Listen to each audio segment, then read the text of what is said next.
Hallelujah. സ്തോത്രം. ദൈവത്തിന് മഹത്വം. എല്ലാ ദൈവമക്കൾക്കും കർത്താവിൻ്റെ അതിപരിശുദ്ധമായ നാമത്തിൽ എൻ്റെ സ്നേഹവന്ദനം അറിയിക്കുന്നു. ഇന്ന് ഞാൻ വായിക്കാൻ പോകുന്നത് സങ്കീർത്തനം 105 എല്ലാവരും ശ്രദ്ധയോടെ കേൾക്കുക, അനുഗ്രഹം പ്രാപിക്കാം. യഹോവയ്ക്ക് സ്തോത്രം ചെയ്യുവിൻ, തൻ നാമത്തെ വിളിച്ചപേക്ഷിപ്പിൻ, അവൻ്റെ പ്രവൃത്തികളെ ജാതികളുടെ ഇടയിൽ അറിയിപ്പിൻ. അവന് പാടുവിൻ, അവന് കീർത്തനം പാടുവിൻ, അവൻ്റെ സകല അത്ഭുതങ്ങളെയും കുറിച്ച് സംസാരിപ്പിൻ. അവൻ്റെ വിശുദ്ധ നാമത്തിൽ പ്രശംസിപ്പിൻ. യഹോവയെ അന്വേഷിക്കുന്നവരുടെ ഹൃദയം സന്തോഷിക്കട്ടെ.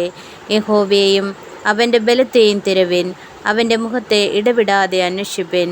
അവൻ്റെ ദാസനായ അബ്രഹാമിൻ്റെ സന്തതിയും അവൻ തിരഞ്ഞെടുത്ത യാക്കോബിൻ്റെ മക്കളുമായുള്ളവരെ, അവൻ ചെയ്ത അത്ഭുതങ്ങളും അവൻ്റെ അടയാളങ്ങളും അവൻ്റെ വായുടെ ന്യായവിധികളും ഓർത്തുകൊള്ളുവിൻ.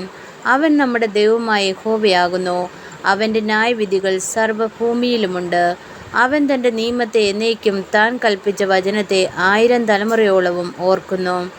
അവൻ അബ്രഹാമിനോട് ചെയ്ത നിയമവും ഇസ്ഹാക്കിനോട് ചെയ്ത സത്യവും തന്നെ.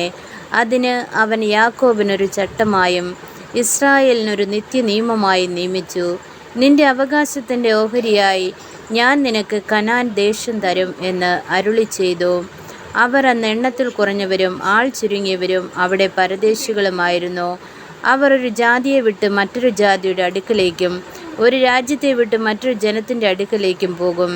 അവരെ പീഡിപ്പിപ്പാൻ അവൻ ആരെയും സമ്മതിച്ചില്ല. അവരുടെ നിമിത്തം അവൻ രാജകുമാരെ ശാസിച്ചു. എൻ്റെ അഭിഷിക്തന്മാരെ തൊടരുത്, എൻ്റെ പ്രവാചകന്മാർക്ക് ഒരു ദോഷവും ചെയ്യരുതേ എന്ന് പറഞ്ഞു. അവൻ ദേശത്തൊരു ക്ഷാമം വരുത്തി. അപ്പം എന്ന കോലിന് അശേഷം ഒടിച്ചു കളഞ്ഞു. അവർക്ക് മുമ്പായി അവൻ ഒരാളെ അയച്ചു. ആമേൻ.